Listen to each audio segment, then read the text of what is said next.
here we go. Video number 7, Le Chatelier's principle. I apologize ahead of time. This seems to be the topic everybody struggles with. I'm going to do my best to make sure everything is adequately explained. And if you follow the acronym, you'll be just fine. So we're going to learn about what that means right now.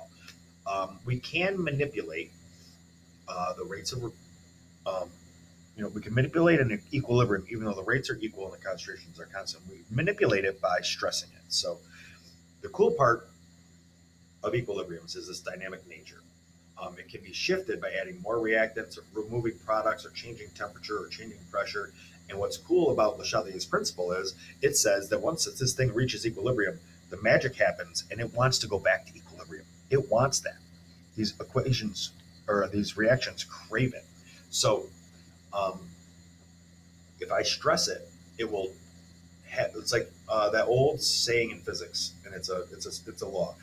For every action, there's an equal and opposite reaction. Well, that applies to equilibriums. If I do an action, which is shifting it, which is heating it, pressurizing it, taking a product, taking a reactant, adding a product, adding a reactant. I mean, there's a slew of things I can do.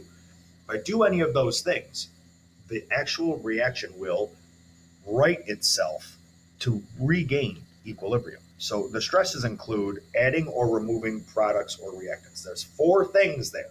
I can add products, I can add reactants, I can remove products, I can remove reactants. And we're going to get into A and T. We're going to call adding, add, and removing T, taking. I'm going to call it adding and taking, okay? I could increase or decrease the temperature. So there's 2 more. There's 6. We're at 6 right now, stresses. I can increase or decrease the pressure, and that's only for gases, because gases require the space. They have the space in between particles, and farther apart, less reactive, closer apart, more reactive. That has to do with collision theory that we started the unit with. Okay, so now here's the rules. First one, AA. The reaction will shift away from what I add. Notice they both start with A.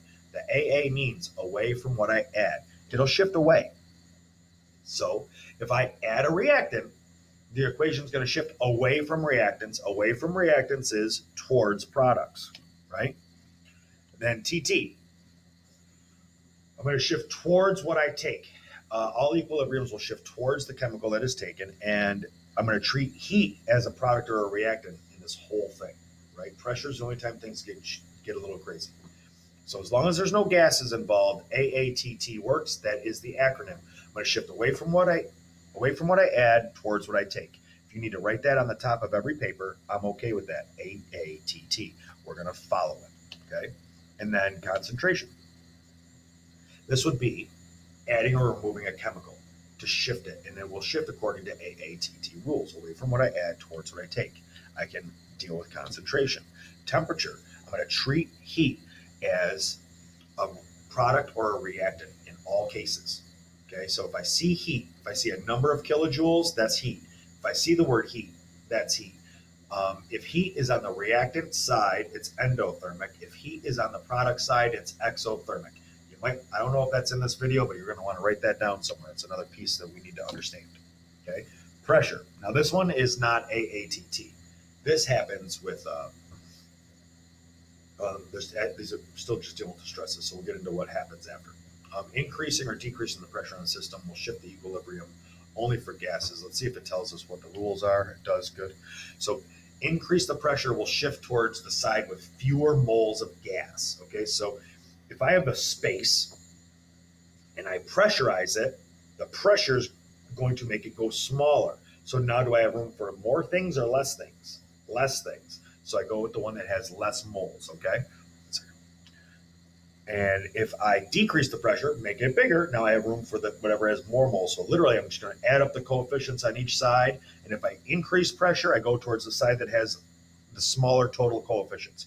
If I decrease pressure, I go towards the side with the more coefficients. And that's the only shift that's not AATT.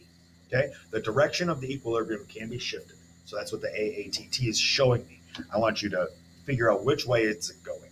The amount of reactants and products will change based on this, and I want to know this because if I want one of the products, say gold, then I want to be able to pull some product out and be able to make it make more.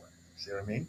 Concentrations are constant. Rates of the forward and reverse reactions are equal. Concentrations are constant. The rates are equal. And now we just have to do something. I don't think it's animated, so I got to pick up a pen. So if we add water, let me find water. Here's water. So this is how I do this as far as figuring this stuff out. I'm going to add water. So my water is going to go up initially.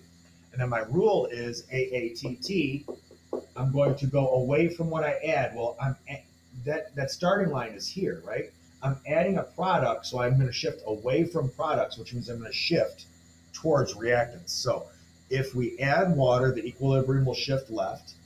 And then the other rule there is if I shift left, everything on the left side goes up, and everything on the right side will then go down.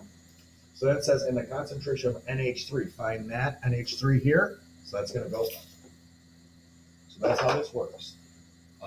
AATT, I should rewrite that. AATT. And then let's do the next one. So it says if we add oxygen, so here's oxygen. Add is increase oxygen. If I add oxygen, I go away from what I add. So I added a reactant, right? So I have to go away from reactants towards products. If I go towards products, all products go up, all reactants go down. Okay? So now I can just answer the questions. Which way will it shift? I saw that it will shift to the right. The concentration of NO gas, find NO gas, there it is, and it went up. Okay? 2 more to go, and we'll be done. If we add H2 gas, the equilibrium will shift too. So let's find H2O gas. Again, H2O gas. If we add H2O gas, I go away from what I add, so I'm shifting left. If I shift left, everything on the left goes up, everything on the right goes down. So now I find NO gas here, it's going down. Getting a feel for this? We'll do a lot of these live time in class to make sure we have some direct instruction on what's going on. If we add NO gas, I shift away from what I add, so I'm shifting left. Everything on the left then goes up. Everything on the right then goes down. And so the concentrations which ones would decrease? Let's see, NO gas would decrease, the 6H2O gas would decrease, and the heat would all decrease because it's shifting to the left, back towards the reactant side. If I add more heat, which direction will it flow? So here, heat is a product. So if I add heat, I shift away from what I add, I'm going to shift left.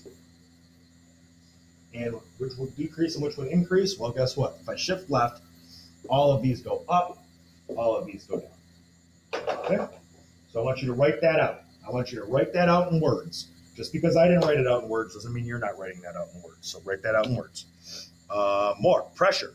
So if the pressure is increased, which direction will the equilibrium shift and what will happen to the concentration? So if I increase pressure,